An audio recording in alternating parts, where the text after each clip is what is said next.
What if Anne Boleyn had never been executed? The Tower of London looms heavy under a gray sky. It is May 19th, 1536.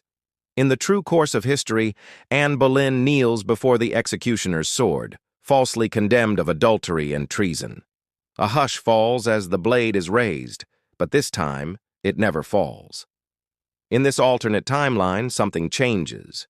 Perhaps a final plea from a trusted advisor, perhaps a flicker of doubt in Henry VIII's heart. Or maybe it's a political calculation, an uneasy realization that executing a queen might unravel the fragile legitimacy of his new dynasty. Whatever the cause, Anne Boleyn is spared. She is not welcomed back as queen, at least not immediately. Instead, she is confined to a quiet manor far from court, her titles stripped, her influence broken. But she is alive. And that one fact changes everything. Jane Seymour, the woman Henry intended to marry next, is quietly sent away. Her family, once on the rise, is plunged into disgrace.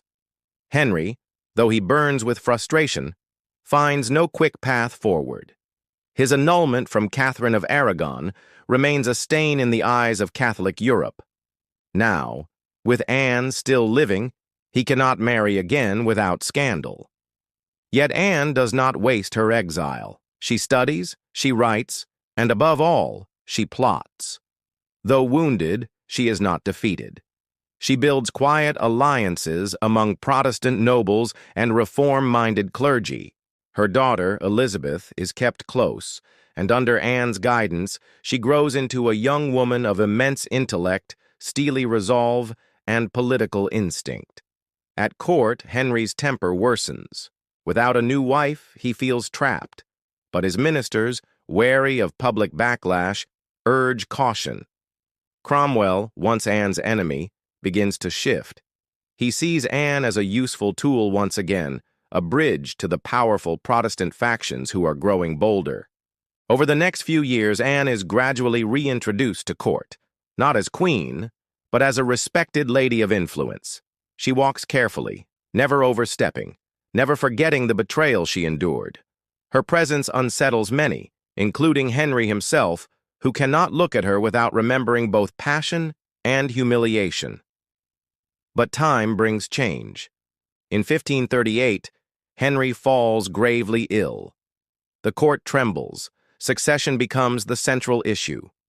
Edward, Henry's son by Jane Seymour in our timeline, is never born. The only legitimate heirs are Mary, daughter of Catherine of Aragon, and Elizabeth, daughter of Anne. Anne acts swiftly. She brokers a fragile peace with Mary, arranging private meetings, offering olive branches. Though bitter history stands between them, both women understand the stakes. A kingdom torn by rivalry will fall. Together they present a united front, pledging to respect the succession order Henry names. When Henry recovers, he is surprised and impressed. The reconciliation gives him a sense of stability. He names Elizabeth as his heir, second only to Mary. Anne's power, once shattered, begins to return. The religious landscape of England begins to shift more decisively. Anne uses her influence to push for wider distribution of English Bibles, the closure of corrupt monasteries, and the education of women. She becomes the silent architect of a Protestant England. In 1547, Henry dies. Without a male heir, Mary Tudor ascends the throne. Catholic nobles cheer, and for a brief time it seems the old religion will return. But Mary is cautious. Her father's church reforms have run deep, and her half-sister Elizabeth is wildly popular. Anne counsels Elizabeth from the shadows, warning her to bide her time. Mary, influenced by her mother's legacy, tries to enforce Catholic orthodoxy, but her rule is softer in this timeline. She avoids mass executions. There are no burnings of Protestants in Smithfield. She seeks reconciliation rather than vengeance. Still, tensions grow. The people remember Anne. They remember her survival. They whisper that she is the true queen-maker. In 1558, Mary dies without issue. Elizabeth becomes queen at the age of 25. Anne Boleyn, now in her 50s, watches her daughter crowned at Westminster Abbey. The moment is electrifying. For the first time in decades, Anne smiles. Elizabeth, trained under her mother's careful eye, is no ordinary monarch. She is politically ruthless, fluent in multiple languages, and well-versed in theology and statecraft. Her reign begins not in uncertainty, but with ironclad control. The Elizabethan age begins, but it is different from the one we know. There is no need to declare herself the Virgin Queen. Her legitimacy is undisputed. Anne lives for several more years acting as a private advisor and spiritual guide. The arts flourish, but under more careful curation. Anne sponsors young writers and thinkers. Shakespeare still emerges, but alongside a wave of female poets and playwrights, encouraged by a court that values intellect regardless of gender. England's navy expands. Exploration begins in earnest, driven not by pirates and privateers, but by a coordinated vision of expansion.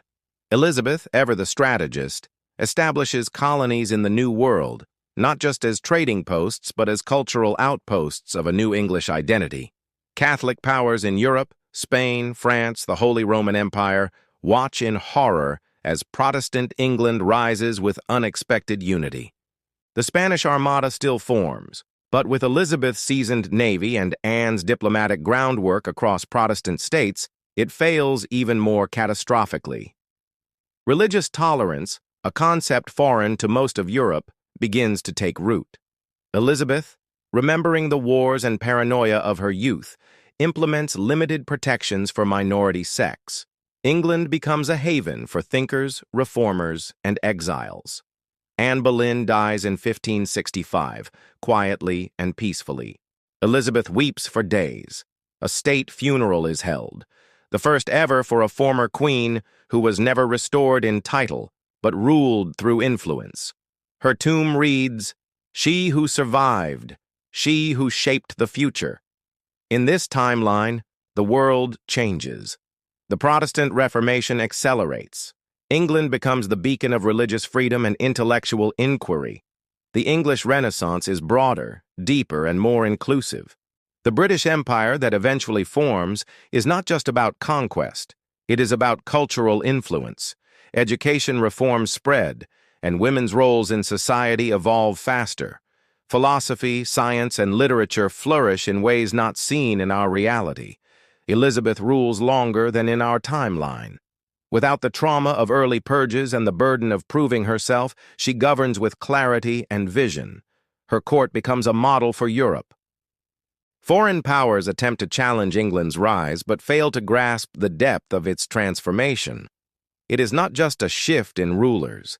It is a shift in culture, driven by a queen who never died and a daughter who learned from her. The long shadow of Anne Boleyn stretches across the century. In this world, she is not a tragic figure, not a victim of a tyrant's mood, but a survivor, a mother, a builder of legacies. And it all began with a moment of mercy. One decision, one life spared. History, after all, is built on such fragile threads. What if Anne Boleyn had never been executed?